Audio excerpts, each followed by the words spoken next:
What is up, true believers?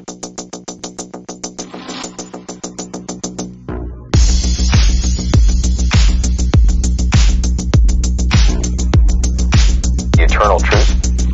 The eternal truth. The eternal truth.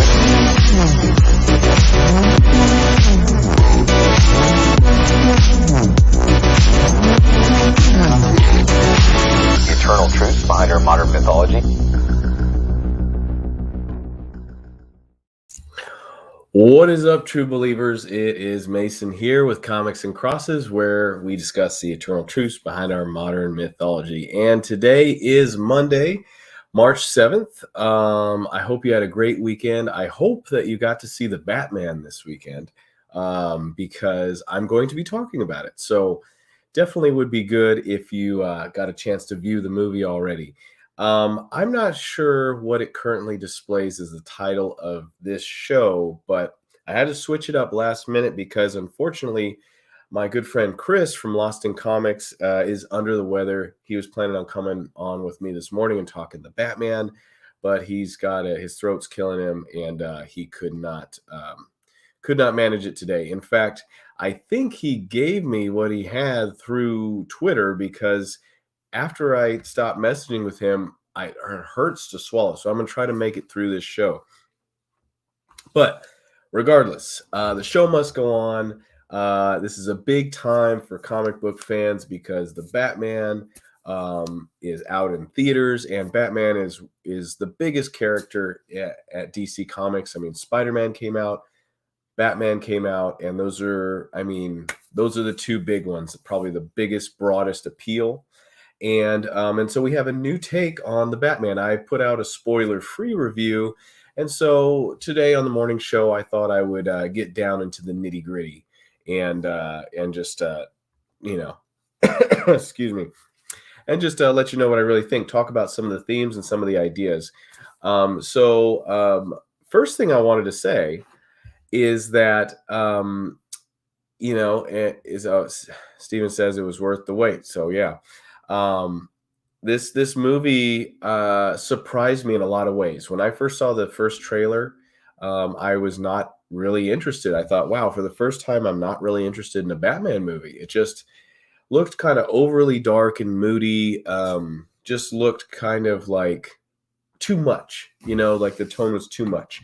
And I will say it may be for some people, because it's very moody, it's very dark, it's very bleak.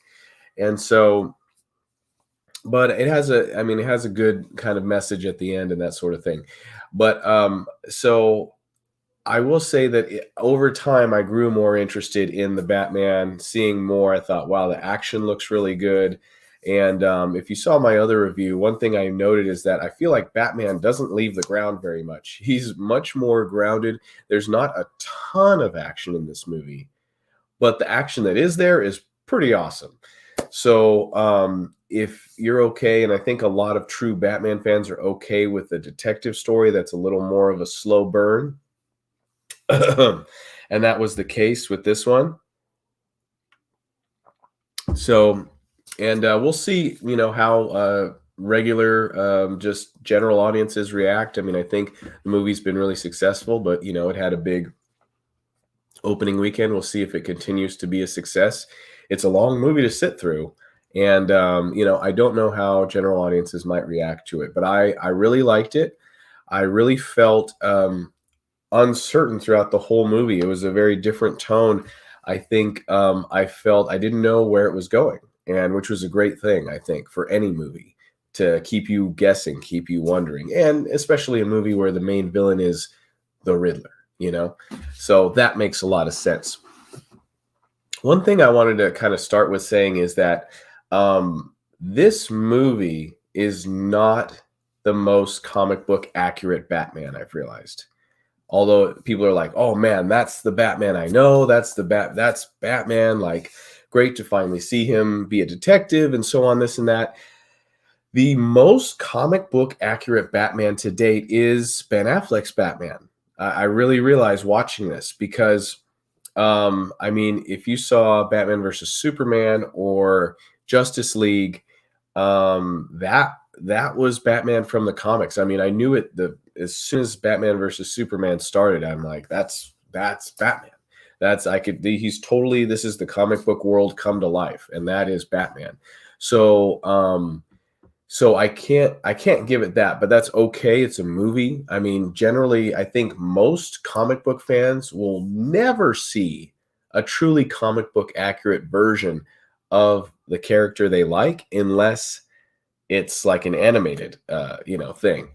So Ben Affleck takes a cake there. That he's the most comic book accurate, I think you'd have to say. This one, what I think is a little weird for this one, it really takes is kind of hard to adjust to, is this is like the Christopher Nolan Batman movies taken a step further. So the difference is kind of, it's like they diverge a little bit and eventually they will grow further away. But I think one thing that's a little weird for me in this movie is that it is a slight offshoot because Christopher Nolan grounded Batman in a setting that felt like the real world. Now, what I believe is that the Dark Knight trilogy, although it was set in the real world, it was still a blockbuster feel. The action, the story was, the scope was larger than life because that's what Nolan does. At the end of the day, Christopher Nolan wants to make blockbuster movies. He wants to make movies that are like what inspired him, like Jaws, like Star Wars, like, yeah, I've heard him many times talk about that, going to the movies, when he was young and seeing these larger than life stories. And so that's what he's trying to do. Now, the Batman, Matt Reeves, and everybody involved in the film has made a film that is kind of grand, but it feels like an independent film. Like it feels like a small artistic film, which is kind of weird because Batman stuff is happening. Weird, but I like it. So the point I'm trying to make with the comparing Christopher Nolan movies and this Matt Reeves Batman is Matt Reeves, I think what it suffers from is being a little too close in time to the Nolan movies to where it feels like, yeah, kind of like that, but a little different. And you want it to, and now tonally, I mean, it looks very different. The pacing is extremely different. I would say it's a different kind of movie. It feels like Seven. It feels like Zodiac with Batman in it. And then some big action kind of scenes. Not many, but they're there. So with that said, this movie, I think, it's different from Ben Affleck Batman, different from Nolan Batman, but the place that it occupies feels like a small niche, but very well done. Very well done.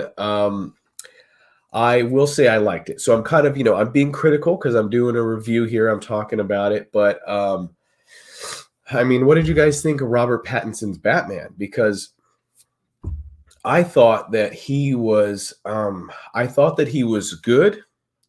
I thought that we didn't get to see a lot of Bruce Wayne, but I thought that Robert Pattinson did a good job. But he was, again, this was not a blockbuster. This was not a summer blockbuster. It felt like an independent film. And in that way, Robert Pattinson felt like a truly traumatized, damaged person. Sorry, as I'm saying, I'm fighting something a little bit. And I thought that his performance was reflective of somebody who's truly obsessive, has been traumatized and is obsessive over the issue of trying to make Gotham better. The big thing I wanted to talk about now that I can kind of give spoilers and talk about it is the themes and the overall story of this movie. So we all have heard about the performances of the Riddler, Paul Dano, and the different characters. I thought a lot of people did a great job. I thought Zoe Kravitz was great. I thought that she made the character interesting. I think all of them really embodied the character well, although Robert Pattinson, you might feel different ways about it because his character was more of a, one who an introvert, one who kind of shrinks within, hides himself, guarded character. So you could feel as if you didn't get a lot from him, but that was very intentional in his performance. So but the cool thing about this movie is I was realizing it it talks about, I believe the film talks about um virtue and perception. Perception is a big thing in this movie because, as if you've seen to the end of the movie, you know that the Riddler perceived himself as a hero of sorts. And you can kind of almost understand the argument because he was trying to uproot corruption. But so was the Batman. Well, I think the Batman was not aware, since this is a very early young Batman, he was not aware of the depth of corruption in the city. And so but the Riddler was trying to expose corruption in Gotham City. And he even believed that him and Batman were working together, and that's why he was writing the letters to him. And it was not like in the Dark Knight where, the Joker, he's like, "Why do you want to kill me?" And it was like he, in his twisted mind, they were working together and they were a team. And that part was pretty haunting because some of these documentaries you see on serial killers and on bombers and people who do really horrendous things, you find out that they were isolated, living on their own, and having weird fantasies about what they thought they were doing or accomplishing. The Riddler, very much in an eerie way, echoes that. To take that further, his online followers and radicalized disciples end up fulfilling his plan in the end. So kind of crazy to see. Um, and so the idea of perceiving oneself as virtuous is a big theme in this movie. Biblically speaking, Holy Scripture says none are righteous, not one. That man's righteousness is like filthy rags in comparison to an almighty God. So I think it was interesting to see Riddler go through this, and Batman as well. In fact, you could see parallels to him and Riddler that I think were working on him throughout the movie. The early on in the movie, when Batman comes and he saves a guy who's getting jumped in the subway, that guy is afraid to reach out to him. And so, because at this point he's vengeance. So Batman was after vengeance in this movie. The Riddler was after vengeance in this movie. And it's only at the end when he realizes that vengeance is not what he should be after, is not the virtue that he thought it was. Because in discovering about his father, about Carmine Falcone, about these things from the past, about the fact that his legacy was more corrupted than he thought, he can see how his own virtue is actually corrupted. So yeah, believing that vengeance is virtuous, to go and fight for people who have lost like he did as a little boy, was actually a corrupted virtue. So he gets to the end and he realizes vengeance, I believe he says in his voiceover, that vengeance can't change the past. And when he really faces the past, he sees that this time he's been motivated by a fury that he believed was righteous because of the wrong that was done to him and the wrong that's been done to others. He believed that vengeance was the righteous path forward, to make, and he had some general idea about, I'm going to fix the city or make it right through my vengeance. But this is maybe a less quoted popular Bible verse that says that the righteousness of man can never produce the righteousness of God. In other words, being a blunt, violent instrument of rage is not going to make things right, as much as we believe sometimes. Now, while there is use or purpose for taking action, and even sometimes, I think soldiers who are trying to liberate imprison people, that could be a righteous cause. That certainly is violent. But the point is that your anger is not what's going to result in the purity that you're looking for. And so Batman really discovers this. He really sees this in his journey. And at the end of the movie, he kind of gets to a place of, I must become more than vengeance. He's been known as vengeance. Um, and so he sort of evolves that into, I must become hope, and he's leading people. What's really cool was really a profound poetic moment was the end of the movie where he reaches out to the mayor, who the newly elected mayor, who before was saying, hey, you're not doing anything for the city, and now he's helping these people. Reaches out to her and she takes his hand. Whereas in the beginning scene of the movie, the first time we see him, he tries to help, or he's there to help somebody who's afraid of him. He says, don't touch me, because the perception of his virtue of vengeance was perceived as just danger, violence, ugliness. There was no difference to that man in the subway of Batman than any other criminal running the city and doing crazy stuff. And there are a lot of so it's cool, that evolution in that process, even of Batman going into the Riddler's place and seeing the Riddler's diaries, where Batman has his Gotham Project diaries, so does the Riddler. So I think throughout the movie you see him kind of realizing eerie similarities between him and evildoers, him and other people. He is corrupted just as much as others. There's corruption in the city. There's corruption in his family history that he didn't even know about. Let's see what Stephen got here. I know you'll probably discuss it, but the father-child relationship was an important point of the film. Yeah, we've seen different kind of iterations of. I think the best kind of exposure we got to Bruce, to a father-son story was previously was in Batman Begins, getting to actually see and feel the weight of Thomas Wayne being a good father, of losing him, of what that meant to Bruce.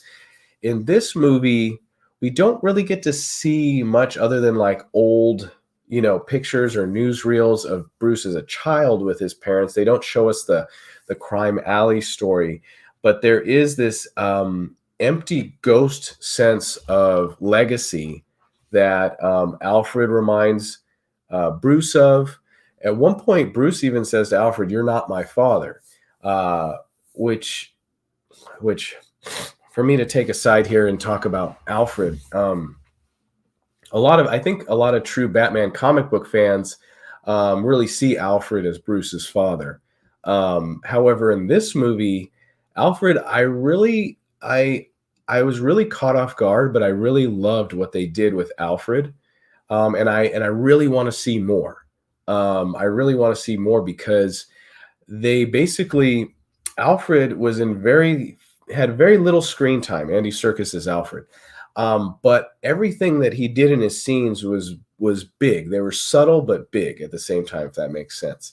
The dynamic of their relationship was very tense.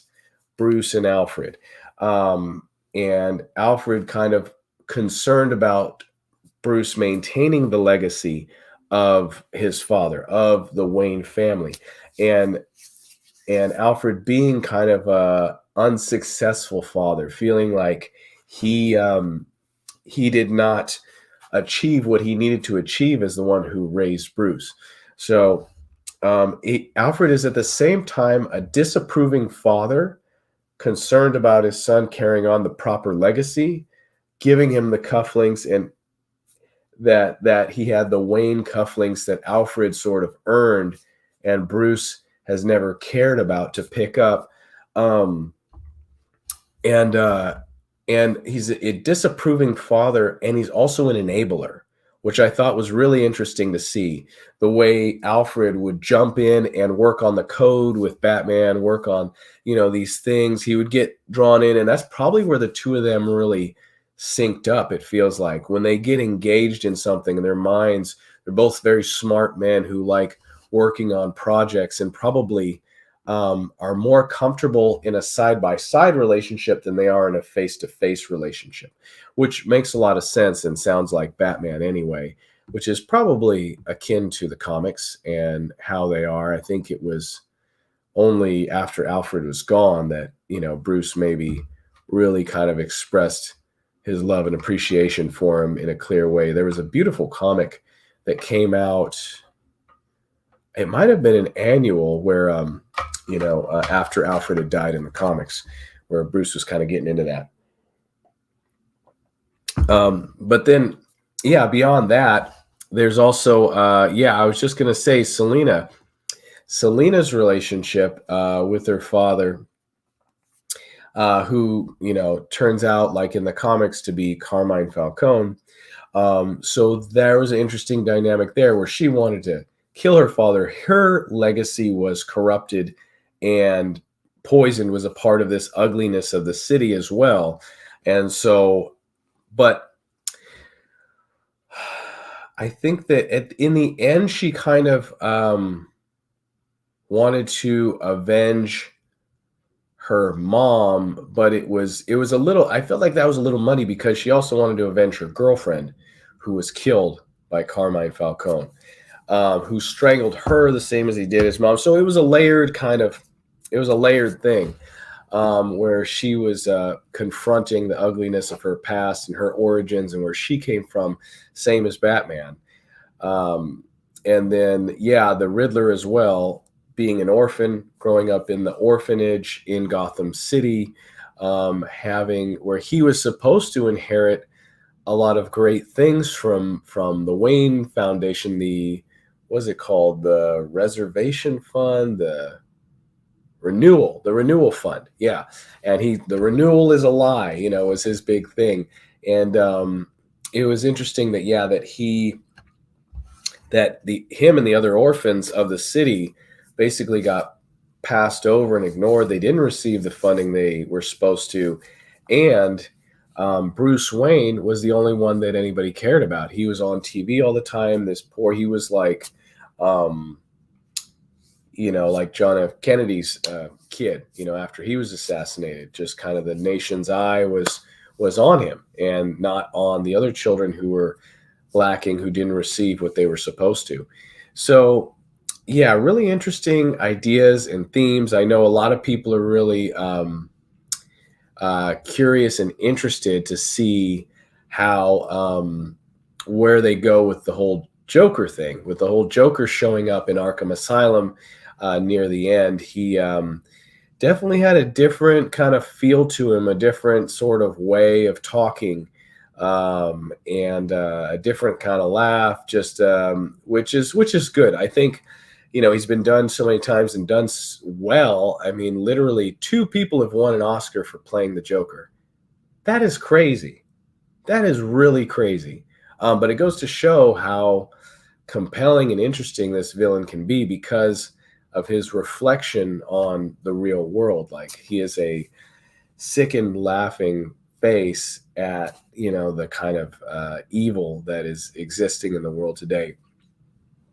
And so it'll be interesting to see where they go with that. I'm curious. I don't know. There's a lot I don't know. So we'll see what they do with the Joker. But all in all, great themes, great story, very poetic film, very, very well done, very brought together. The ending where Batman is literally on the news and helping people in the flood, that felt a little weird for me. Not a comic book thing, because even if you read the comics to today, Batman's not like, he's still in the shadows. Like, he's still not like, even right now, it's worse for him because Mayor Nakano, like, is, wanting to capture all vigilantes. They got the Magister, all these things happening. So Batman being like a public figure, it just seems a little weird. I think the way they handled, like, people being around and interacting with Batman felt a little weird. The cops were like, they were kind of a little taken back by him, but I don't know. It was weird to see Batman's around so many people and just kind of out, like in the open. Like it just was weird for me. I don't know. I have to, I feel like I got to think more if that actually makes sense. But otherwise, though, it worked in the movie. Everything happened and unfolded. It was good. It was cool. I think it was cool to see, Batman facing off against the Riddler's kind of disciples and the impact of his influence, and then Batman reassessing and realigning his influence, going from that place of vengeance to that place of hope, and being a hero, deciding that he needed to be a hero. He needed to be an inspiration, is probably the best word, to the people of Gotham. So, yeah, I hope all you guys that got to see it, I hope you enjoyed it. I hope you loved the movie. I hope we get more. I really want to see more to understand Bruce a little better. See maybe where his obsessiveness takes him. Maybe some stumbles along the way. And it'll be interesting to see what villains they kind of go with further. Obviously, the Joker is somewhere in that queue. So,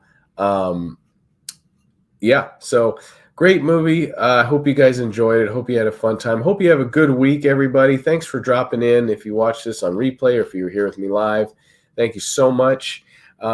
Please share the video around. Like the channel, subscribe if you haven't already. And I will be back on Wednesday, New Comic Book Day, 8 a.m. Central, for the Comics and Crosses morning show. God bless everybody.